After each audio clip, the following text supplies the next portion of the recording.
Hello ladies and genitals, welcome! I'm Madcowe, and today I'm going to talk to you about something that I'm very passionate about, something that I've been thinking about for a very... Something that I've been very passionate about for a very long time, and now I'm starting to suddenly realize why. I'm going to talk about in general what it is. I mean, you can probably tell by the title. I will also then tell you my personal life story of the last job I had, and why it's made me realize this even strongly. Without bearing the lead, the thing that I've been feeling the most for the last many years is that there is a big lack of professionalism, at least where I live, but I feel like this is probably something across the world as well. You guys let me know in the comments where you live and if you feel the same way there as well.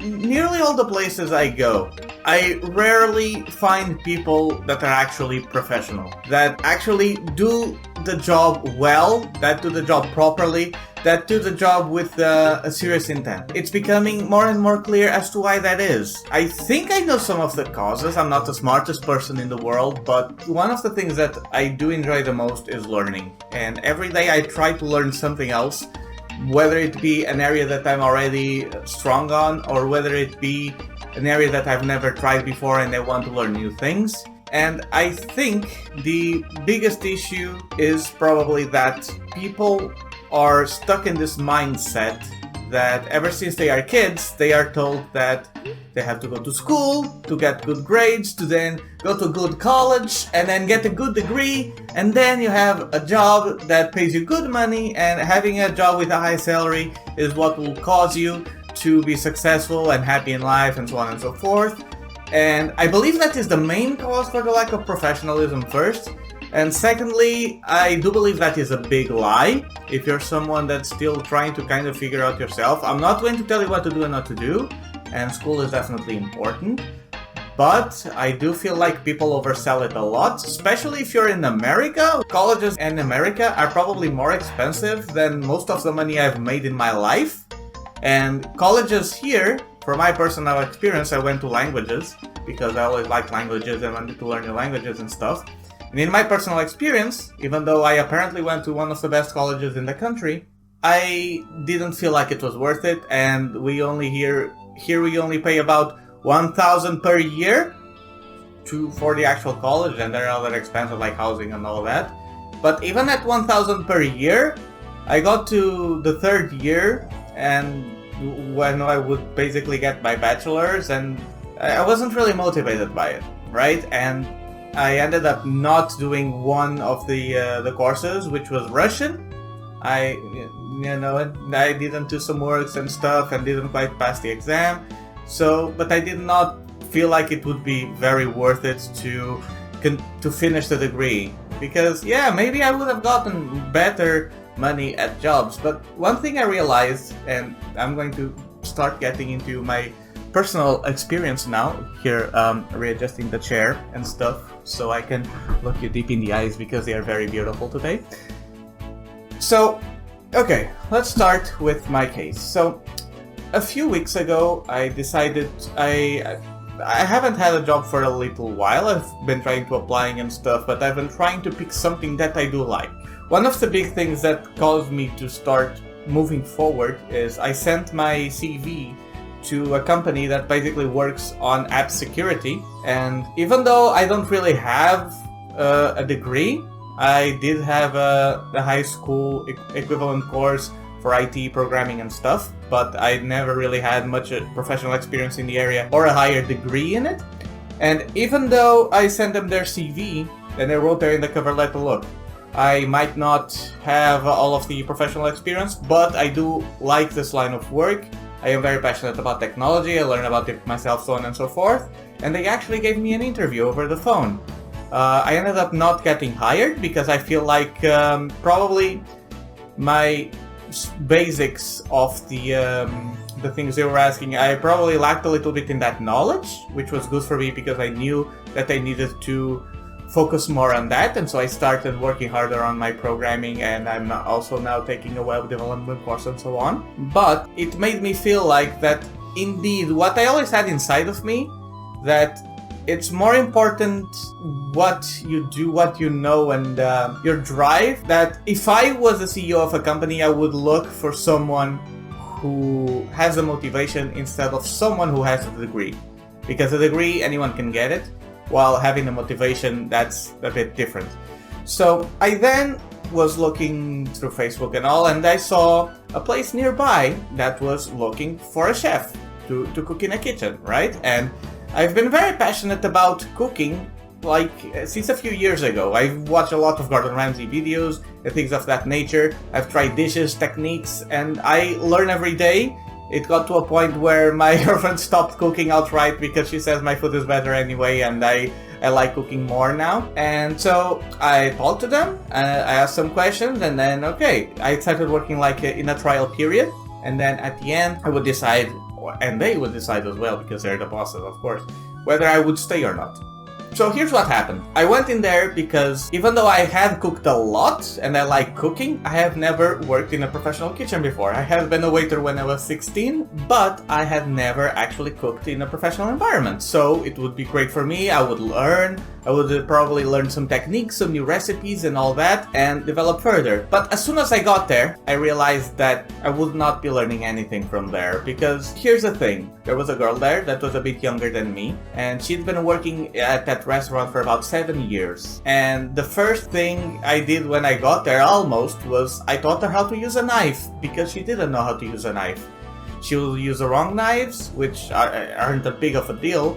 But for example, the technique, it's a simple technique. Even Ramsay shows it in nearly all the videos he does. It allows you to cut things accurately, quickly, and best of all, without cutting your fingers. And when I taught her the technique, she actually told me, oh hey, that's great, because I'm always cutting my fingers. Of course, she then never used the technique again. There are a lot of people cooking there, and there are many things that I found really weird. For example, they would dice their onions today to like a huge bowl of onions to be used either tomorrow or the day after. And those onions have been peeled for like 3 to 4 days. So basically they do a lot of work, but all of the work is done for the far future. So they have the same work that they would if they would do things for the same day, but the food quality would be terrible. And basic things. Like as soon as I got that job opportunity, the first thing I did, I'm gonna show you. I bought this book. See this? This book has 1,191 pages. Let me show you here. Look, 1,191 pages, right? It has 5,000 recipes. Just kinds of mayonnaise, it has like over 20. And why? Because I like cooking. And since I got the job that will like give me a salary and stuff, I decided, hey, I'm going to invest in this big book that I saw in a cooking show once, that is considered the Bible of Portuguese cooking and other types of cooking as well. It even has recipes for pigeons, but yeah. So I invested in it because I wanted to get better at cooking, right? This was before I even started cooking in that kitchen. But when I got there and I realized how little care they gave for their food. For example, they had grilled codfish. Codfish is very, very popular here in Portugal. It's like the Portuguese food, even though we don't really have cod, it comes from the north, whatever. And for example, if there was leftover cod from a dinner, they would use it in the next day, put it in a microwave, and then put it on the tray to serve again to the customer. Instead of, I don't know, maybe shredding it and doing what's called Bacalhau, which is a very popular Portuguese dish as well, and that you can actually use leftover cod to make a decent dish, but if you reheat it, it will be dry and taste like poo-poo. Almost all of the food that we serve there, if anybody would ask if I had anything to do with that food, I would be ashamed to say that I had a say in that, even if it was just plating, And that was what made me realize that the lack of professionalism that I see everywhere, and that kind of hurts me emotionally and spiritually, of course, is that people only work to get a salary. It's like nobody works on things that they care about, and nobody cares about their work. I think that's really sad, and I don't know what to do about it. I mean, I think everybody is stuck in this mindset of doing what you're told and what you're taught, and that's it. Like, my biggest problem with school, since always, has been that they basically tell you what to think, but they don't actually teach you how to think. You know, doesn't teach us how to use our minds, how to be creative, how to look for opportunities. For example, in that restaurant, everybody was always running from side to side. They were always busy, but it was all like a routine, an algorithm. Nobody knew exactly why they were doing what they were doing. They just, okay, so this is how everything has been always done, so I'll just go and do it. Oh, this dish, okay, what do I need to do? Okay, potatoes, I'll put potatoes here, and then put that, and now I need to saute some onions, but I don't know how that works, so whatever, I'll just pour whatever ingredients in whatever order, and it doesn't matter. And there are so many basic things about cooking that I thought that I didn't know anything about cooking, and to be perfectly honest with you, I still really don't. But when I got there, I realized that the reason why so many restaurants, you know, don't really go far, I think it's because anybody just opens up a restaurant, and as long as they can prepare food, or rather things that can be eaten and put on a plate, then that's good enough. As for me, for example, for a few years I've been thinking with the idea on and off, like, maybe I should open a restaurant with some of the things that I know, but then I'd be like, nah, I don't really know enough about cooking yet, and maybe it wouldn't be a good idea, maybe I need to be better, otherwise I wouldn't really feel well in opening up a restaurant that I don't feel like I'm a perfect chef yet, and I know all the things, and I can do all of these little fancy stuff, and complicated dishes and techniques and sauces and creams and mayonnaises that I now have a recipe for 20, you know. But then when I go to kitchens like that, I'm like, I still deeply know that this is like what I know, and what I don't know is like the whole screen, right? Or even bigger, whatever. But now I realize that at least I know this. And most of the businesses and restaurants that exist around there, and most other businesses really, they might not even know that. They just, okay, so I know that to make certain food, you put onions and olive oil in a pan, and then at some point you add the rest of the food. But, you know, like, just another basic example before I start ranting on this, and thank you if you are still here, because of course you are. If you're not here, you would have never heard me say this, right? Just one last example before I cut this short. When they make, like, how do I say this in English now? Tubulada, I don't know, like, onions, you know, you slice onions and then put it in olive oil and stuff, so that you can then put on top of dishes and fish and things like that. It looks pretty cute, you know, caramelize those onions. One of the basics in cooking is you get the pan really hot, you add the olive oil, right, however much you need, and when it starts smoking, steaming, you know, when you see some little smoke coming out, or when you place your hand and you don't actually dip your hand in the olive, but you hover it a little bit, and if the heat on your hand feels uncomfortable, then the olive oil is hot enough. And then you add the onions, because what would happen is, if you have a hot olive oil, when you add the onions, they will start, I think it's in English called braising, right? And caramelizing and doing all that good stuff. If you add them in the cold oil, they will start boiling and will start absorbing all of that olive oil. And then when you go to eat them, it will, you'll have like this mouthful sensation that's very greasy and uncomfortable, and you feel kind of full and sort of disgusted, but blah. And the way they would do onions there is they would fill the pot with onions, then they would flood it with olive oil, and then they would turn on the stove. So it's the complete opposite of what you should do. First you turn on the stove, then you add the olive oil, then you add the onions, right? And so whenever I had to do some of those things, because usually I would only place the things on a plate so that it could then be served to a customer. And yes, every time I did that, I did feel, I would always feel my heart tightening a little bit. But whenever I had to do that, I would always turn the stove on first, because I knew that it would be a higher quality food. And immediately, one of the older cooks there, I don't think they're chefs, I'm sorry. They're really nice people, but in terms of cooking, but they would see that I turned on the stove, or that someone turned on the stove, and then they would panic, going like, oh my god, who turned this on? And immediately turned it off.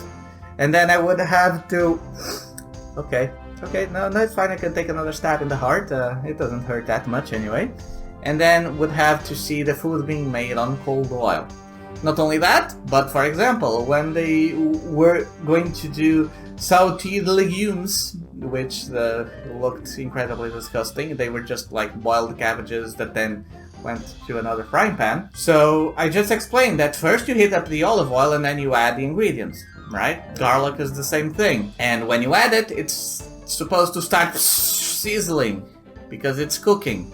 And they do it the other way around. And if for some chance they see that the garlic is starting to sizzle a little bit, they panic and complain because, oh my god, it's hot enough, we should have already had the vegetables. And it's like, okay, I ranted on long enough. Bottom line is, there's a very big lack of professional in the world, in my view.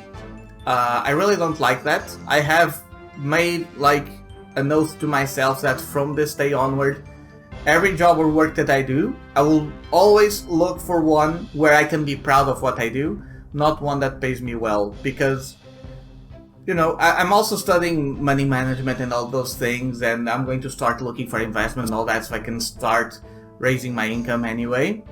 But if I'm doing something that I'm not proud of, I'd rather not do it and find some other ways of making money than to support something that I'm not supporting, something that I don't believe in or that I disagree with. And just to end this whole restaurant story, unless you guys want to hear more things in the future, whatever, let me know.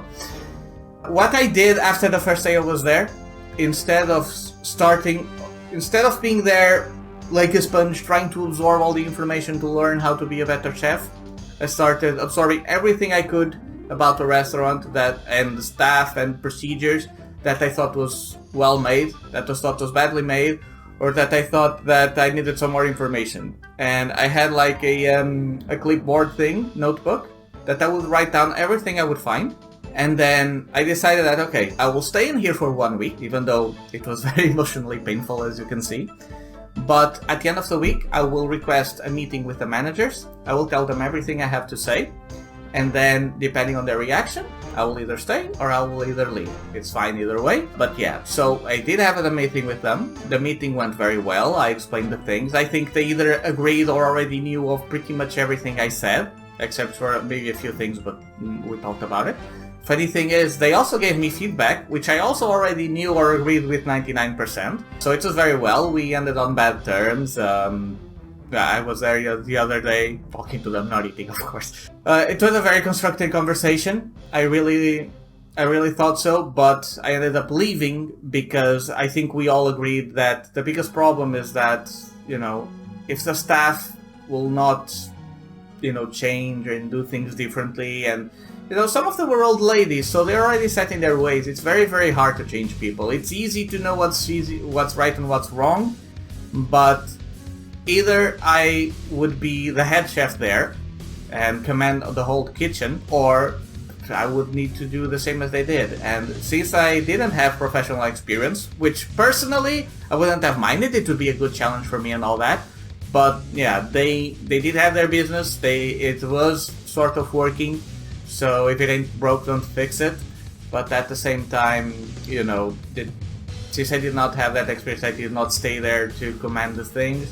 That's what we're at right now. So I will try my best from now on to, even here on YouTube, make better quality videos, because it's always a struggle, like what will I talk about, what will I do. I think I will do more videos talking like this. I am a bit aware that it might not have the highest number of people engaging with it, but you know, if I feel like it's something that I want to talk about, I will. I will try to build my brand a bit more around me than the actual content I produce, if that makes sense. Maybe it will drive away some people, maybe it will bring some other people. But what I also want you to know is that if you can, try to also be more passionate about what you do, and don't be so scared, and don't let yourself be influenced so much by what other people tell you. Go a little bit with your instinct. You will be wrong many times, but if you do make a mistake, learn from your mistake. Learn how to improve from it, learn how to get better, realize what you did wrong, and see if you can avoid it in a future time, or if maybe your idea was completely bad and you have to scrap the whole thing. But don't be too afraid to try out things. Now we have the internet. Everybody can be successful with the internet. I'm still trying to figure out a way of doing that for myself, but everyone can do it. You just need to be passionate about what you do. You need to research a lot. You need to study a lot. You need to know what you're doing and improving constantly. So, for example, if you're watching this right now, okay, and you've been thinking about, oh man, I wanted to make a YouTube channel, but I'm not good enough, I don't know how to edit videos, oh, I don't know if I should do this or that, or my biggest advice to you right now is just do it, okay? If you want to do, I don't know, video games or record something on your computer, download OBS Studio. I'm not sponsored by them in any way, they're free either way, so whatever. Download OBS Studio, record whatever it is you want to do, and then upload it. The most important thing, if you really want to be successful, is whether it is YouTube, whether it is, I don't know, writing a book, making a game, or whatever, the first thing you have to do is to be able to take in criticism. Because if someone says your video sucks, instead of calling them a hater or a troll or whatever, try to figure out why they think the video sucks and try to make it better the next time. I'll give you an example. The first videos I made of me talking, I move my hands a lot, don't I? The first videos I made of me talking, I would basically say this every other sentence, right? And I had watched a few basic editing videos on YouTube, and when you are talking for a video like this, for example, the attention span is very short, so you would typically remove those because they are distracting and they are a bit uncomfortable. And you would, if you make long pauses, as you've no doubt seen throughout this video, if you make long pauses, you would also chop those. That's why YouTubers jump around all the time while talking. It's because it improves the quality of the video, right? And the first few videos I made, I was so pissed at myself because every other word I would say and I would need to cut that and then add it back to the frame, and then okay, let's continue listening, and blah blah blah, and I'm like, god damn it, I say too much. And that led to me being actually a better speaker, because when I'm speaking, and if I don't know what to say, instead of going with the instinctual I have, first it takes a lot of mental practice and active thinking to not do that and replace it with silence, but then it becomes easier. And the same will happen to you. Like, just start doing it, because it doesn't matter how much you research, only when you start doing it is when you start learning about it and understanding it, knowing what your strengths and weaknesses are. And if you don't start doing it, you'll never really realize what they are, and you can't even learn. So just do it right now. If this video has enough, momentum going, or if people are interested in knowing how to get better, or maybe they need tips, I don't know, with their learning or their YouTube videos or a website or whatever it is. Again, I'm not the smartest person in the world, but I'm more than happy then to share everything I know, because I'm passionate about this. The things that I'm the most passionate about are helping people and doing something that I'm proud of. So if you need help with anything, let me know in the comments below. If it's editing YouTube videos or something else and you can't really find the answers for it yourself on the internet, online, Google, YouTube videos or whatever, I don't mind doing some for you to help you get on the right track. But just remember, follow your instincts, and just because everybody says one thing, it doesn't mean that's the correct thing to do. Okay? One big example of that is, as I said before, college. Unless you have a very specific reason why you want to go to college, maybe there's a specific job, I don't know, law or medicine or something like that, that requires a degree.